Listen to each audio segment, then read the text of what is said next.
I'm Phoebe June Easterling. I am representing Razorback Aviation High School, and I am doing humorous interpretation.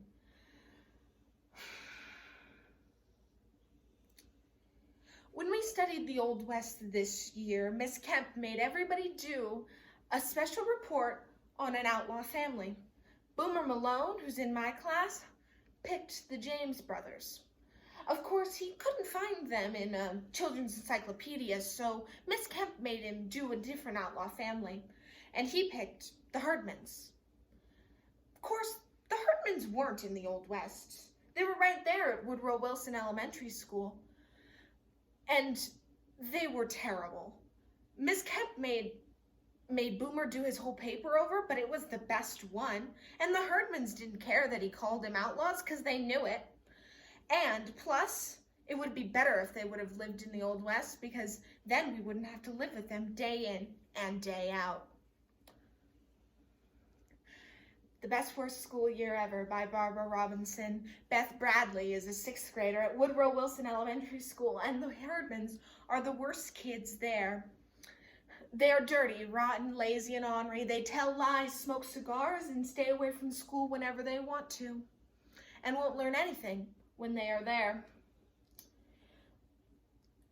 And when Miss Kemp gives the students the task of coming up with compliments for every single kid in the class, Beth Bradley struggles to find a compliment for Imogene Herdman. Where was I? Oh yes, the Old West.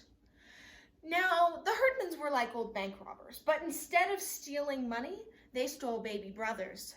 Like, for example, last fall, they stole my best friend, Luella Mikowski's baby brother, Howard, from in front of the grocery store. Of course, Howard wasn't supposed to be in front of the grocery store. Luella was supposed to be watching him like she did every Tuesday. But on that particular Tuesday, we were in the store spending her 50 cents. And when we came out of the grocery store, no Howard.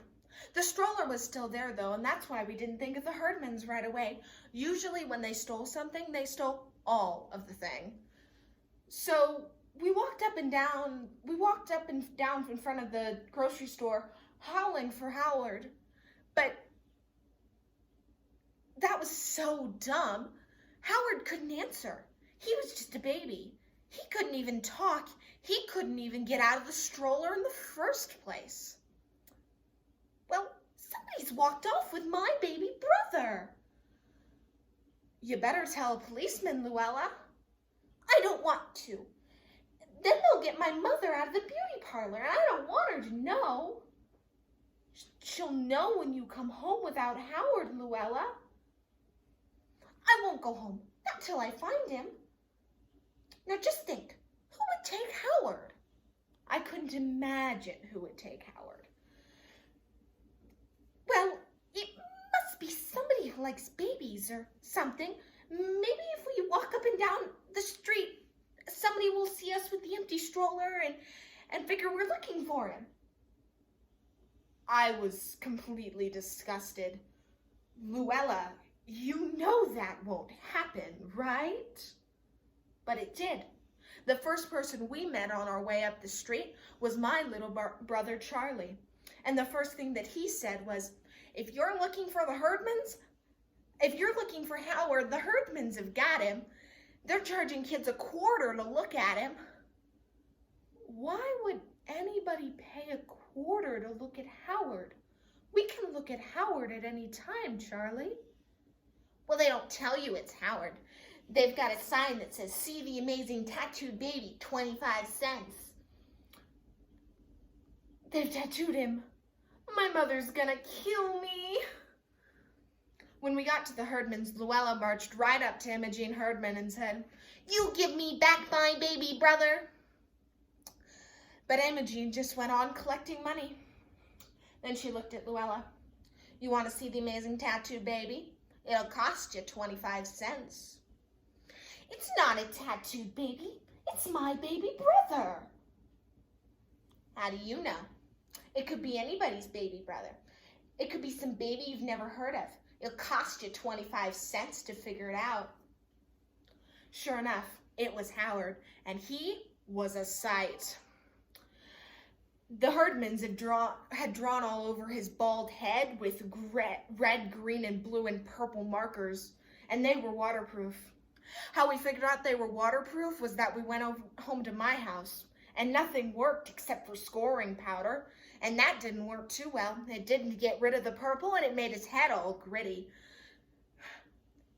When you look at him, if you squint your eyes and don't look too closely, does the purple look like veins to you? It didn't to me. But after all, Luella, I know what it is. Your mother doesn't. Maybe it will look like veins to her. It didn't. Mrs. Mikowski got so mad she got spots before her eyes and had to lay down. And once she got up, she got to work on Howard's head, and that's how she found that his bald head had finally started growing hair. So then she wasn't mad at the Herdmans anymore. She said that it must have been something about the magic marker ink. But I didn't think that was fair. It could have been the scoring powder. I told my mother that, and I knew right away I was in trouble. She said, "What's scoring powder?" And then, "Beth Bradley, get back here, what's scoring powder?" So then I got in trouble for putting scoring powder on Howard's head, and Luella got in trouble for leaving him out in front of the grocery store, and the Herdmans, who had caused all the trouble in the first place, got $6.50. And I didn't think that good at stealing was a good compliment. Unfortunately, by the time the end of the school year came around, I still didn't have a compliment for Imogene Herdman. And it was just my luck that the name I pulled out of the hat when Miss Kemp made us make a longer list of compliments was Imogene Herdman. I had used up the only compliment I had actually thought of for her, which I didn't think was very good. I had thought of patriotic. What makes you think that Imogene Herdman is particularly patriotic, Beth? Well, Mother, she always stands up when we do the Pledge of Allegiance. That doesn't make her patriotic. If everybody sat down and only Imogene stood up, that would make her patriotic. That would make her brave, Charlie. Well, I mean, she would do that. She would do whatever anybody else didn't do. Did that make Imogene brave? I wasn't sure. But I had to have something else, so I wrote it down. Patriotic and brave. I kept my eyes on Imogene the whole rest of June, and I thought that it was good that she got Boyd Liggett's head out of the bike rack. Of course, Miss Liggett didn't think so, since it was the Herdman's fault in the first place he'd gotten in there. See, I could see how Boyd had gotten his head stuck in the bike rack. I just couldn't see how he'd gotten it out. And then I saw his ears. His ears stuck straight out of his head like handlebars. And so his ears were on one side of the bike rack, and he was on the other. And kids kept telling him to scrunch up his face and turn it upside down. And then Gladys really cheered him up by saying that they were going to have to cut his ear off so that they could get it out. And when one of the teachers suggested that they were coming to cut him loose, he was a total wreck.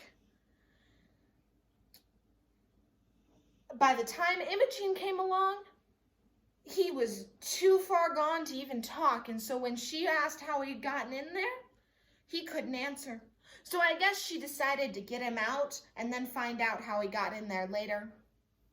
She scotch taped his ears to his head and then got margarine from the cafeteria and buttered his whole head and just pushed it through.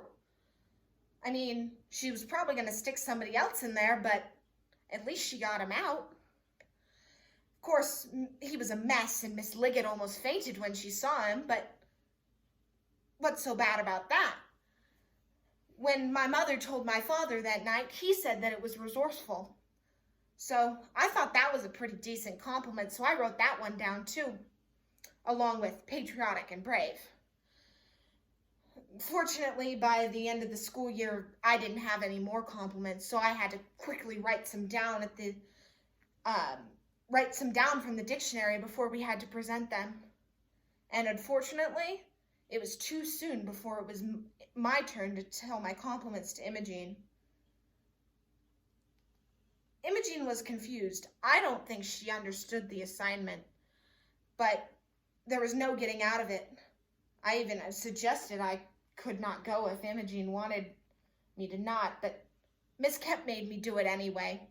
So I walked up to Imogene Herdman and I said, well, I wrote down that you're patriotic and brave and resourceful and sharp and compromissive and...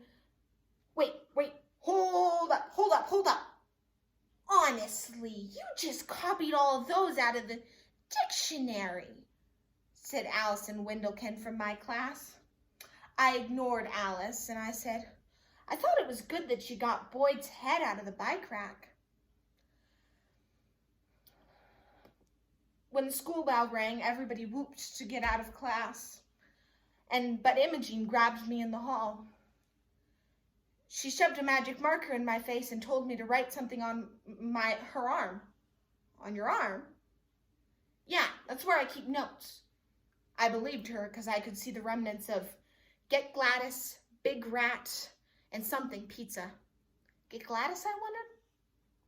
Get Gladys something? No, probably just Get Gladys. There was only room for one word on her arm, so she picked resourceful.